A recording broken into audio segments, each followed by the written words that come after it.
झरिया कमाए रौरा मर जाई उससे अच्छा हम ही चलम कमाए रे के जगह कमाए बेटी पतो भइलु तो बेटी पतो काम चलन सीखो है हई गर्मी देखाओ तो हमारा के मोच वाले हमारा अब ऐसा बताहारा हम रहे घर में तू जेबू बाहरा तू जेबू करे ऑफिस में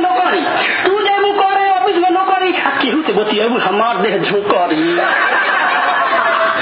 यही ना सही से लगेबू तुम इतरी हम रहे होइए ना तू गेल मधु भीतर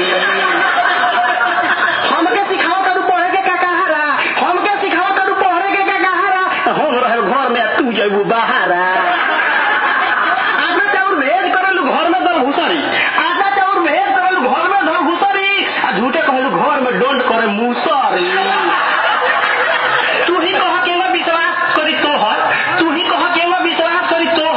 के जनता दूसरे से लगावे लगबू मोह सोचे लुकी रही ना केहू के पहारा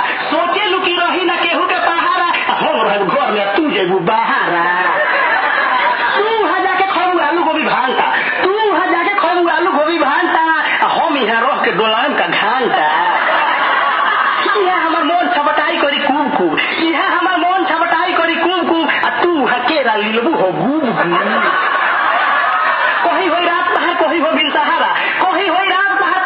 सहारा हम रहे घर में तू जेबू बाहरा केहू से कहलू हमर नीक लइके पति आ कावना गुण पर तहारा के बूझी हम सती